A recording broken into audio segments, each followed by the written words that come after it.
Queridos compatriotas, la nación atraviesa momentos difíciles.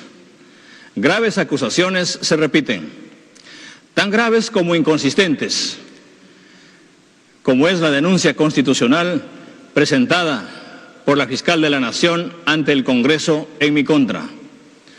Denuncia inconstitucional e ilegal, sin fundamentos y que carece de toda corroboración y pruebas objetivas.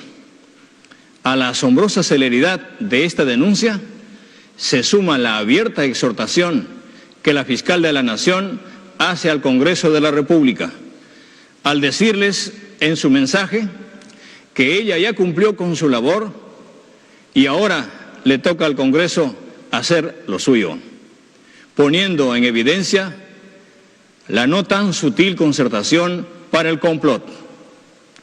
Ante esta antidemocrática situación, debo denunciar ante el país y la comunidad internacional que esta práctica de quebrantamiento del orden constitucional y democrático, las fuerzas políticas que sumieron al país en el más grande proceso de corrupción de la historia nacional en los años 90, son las que ahora impulsan, como en aquella época, una modalidad de un nuevo golpe de Estado en el Perú.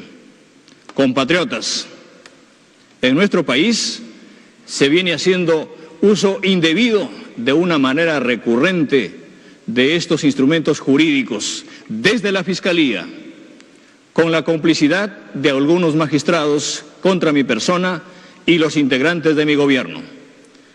Estos disfrazados actos, al no tener fundamento, esconden su verdadero propósito, que no es otro que la persecución política iniciada, incluso antes que yo asuma la administración del Estado. Quieren que yo me vaya para que ellos gobiernen sin haber sido elegidos. Mi elección como presidente de la República significó el acceso al poder de los sectores sociales provincianos y urbanos marginales, por primera vez en la historia del Perú. Fue el sueño hecho realidad de las grandes mayorías nacionales, pero los sectores del dinero, los políticos tradicionales que siempre medraron de la corrupción, se resisten a aceptar la voluntad popular. Recurren a todos los medios de presión, procesan a funcionarios de mi gobierno, los presionan para arrancarles falsas declaraciones con el objetivo de comprometerme en delitos que nunca cometí. Se está instrumentalizando nuevas formas de tortura psicológica con las detenciones preliminares y presiones preventivas para conseguir acusaciones contra mí y mi gobierno. En este contexto, llamamos a las organizaciones defensoras de los derechos humanos para que intercedan por los detenidos a quienes no se les respeta el esencial derecho a la presunción de inocencia. Como hoy sabemos, la Fiscalía sostiene que la inocencia hay que probarla y que los colaboradores eficaces pueden mentir. En este afán desestabilizador, a los neogolpistas no les importa nada, ni el pueblo, ni la patria, ni la familia. Yo lo sufro en carne propia. Mi hija, mi esposa, toda mi familia han sido agredidas con el único propósito de destruirme, porque no quieren que termine mi mandato. Pero les digo que voy a terminar el periodo que el pueblo me otorgó y voy a entregar el poder al siguiente presidente del Perú el 28 de julio del 2026, no antes.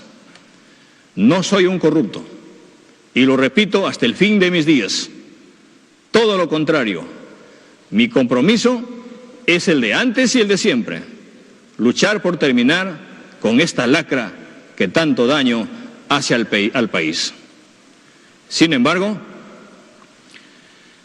si algunos traicionaron mi confianza, que sea la justicia quienes se encarguen de ellos.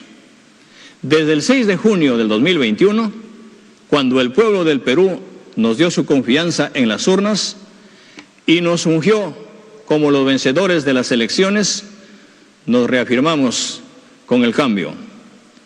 En el bicentenario de la República heredamos un país de extremas desigualdades, de discriminaciones escandalosas que no se pueden admitir, de grandes brechas sociales y económicas. En este escenario de nuestra victoria se inició la desestabilización. Inventaron fraudes, contrataron abogados de estudios jurídicos famosos, tiraron al basurero sus falsas filiaciones democráticas y desplegaron todo su poder para anular las elecciones, para impedir el triunfo electoral del pueblo. Algunos sectores políticos de quienes perdieron la elección, sobre todo los que gestionaron el Estado los últimos 30 años y no querían perder sus privilegios, empezaron a esgrimir la cantaleta del fraude electoral sin pruebas. El fraude invocado no se pudo demostrar porque nunca existió. La democracia y la voluntad del voto popular finalmente prevalecieron, triunfaron. Pero continuó con virulencia y son testigos no solo los peruanos y peruanas, sino toda la comunidad internacional. La guerra para deslegitimar mi gobierno, el gobierno del Perú profundo. Se me acusó de comunista, sin fundamento, con odio, con desprecio. Con odio y desprecio no a mí, sino a las mayorías de nuestras poblaciones indígenas, a los provincianos, a los pobres, a los humildes, a los habitantes de los distritos, de los centros poblados, de las comunidades. Como se nos acusó de comunistas, dijeron que íbamos a expropiar no solo las minas, empresas, sino las casas particulares, que íbamos a destrozar la estabilidad macroeconómica. La realidad demostró que no somos comunistas, que tenemos un manejo muy responsable de la economía, que hemos mantenido la estabilidad macroeconómica, pero en realidad muestra también que queremos una economía cuyos resultados favorezcan a todos, especialmente a las clases medias y a los pobres, a los emprendedores, que adicionalmente son los que más han sufrido los efectos de la pandemia. Creemos y aplicamos una economía social de mercado, con mejor distribución y equidad social. Ese es el camino para la cohesión nacional. Luego se nos dijo terroristas, y cuando demostramos nuestro profundo y tajante compromiso con la lucha contra el terrorismo, buscaron nuevos motivos para impedir y bloquear la gobernabilidad. Entonces, se puso la siguiente estrategia: la de demolición de la imagen presidencial. Las pruebas de la instrumentación política de la justicia ya son obvias, irrefutables. La propia acusación constitucional de la fiscal de la Nación lo demuestra por su orientación manifiestamente anticonstitucional, pues siendo incompatible esa denuncia con el artículo 117 de la Constitución. Ahora el Congreso quiere cambiar ese artículo para poder instrumentalizar la nueva modalidad del golpe de Estado, pidiendo al Tribunal Constitucional una interpretación distinta a su letra, es decir, antijurídica y anticonstitucional. Desde la Fiscalía y con ciertas empresas de comunicación y prensa, así como con algunos periodistas y como comunicadores convertidos en verdaderos agentes políticos de pantalla, con libretos monocordes que los hacen verdaderos operadores políticos, quieren renunciar a su labor y su deber de informar con imparcialidad. Convierten en hechos consumados las calumnias que recogen de las afirmaciones como sentencias para colocarme como un jefe de una presunta organización criminal. Respetamos y respetaremos la libertad de prensa como uno de los valores esenciales de la libertad humana, pero también tenemos la certeza de que la libertad de prensa no es mentir ni difamar, y desinformar es repetir a diario como verdad consumada las investigaciones fiscales que se encuentran, como reza en su título, investigaciones. Esta prensa que no le sirve al país usa las condicionales habría, sería, podría, para esconder su verdadero objetivo de legitimar y normalizar una imagen negativa mía ante el pueblo peruano.